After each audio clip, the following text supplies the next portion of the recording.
আসসালামু আলাইকুম রাহমাতুল্লাহি ওয়া বারাকাতুহু।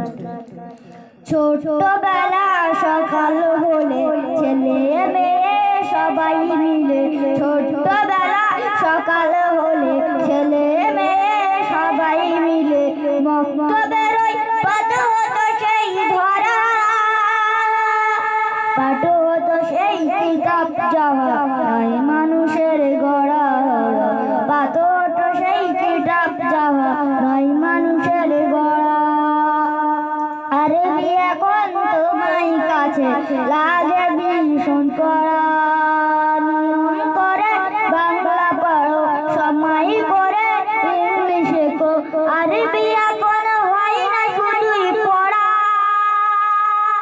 আরবি এখন তোমায় কাছে লাগে ভীষণ কড়া, আরবি এখন তোমায় কাছে লাগে ভীষণ কড়া।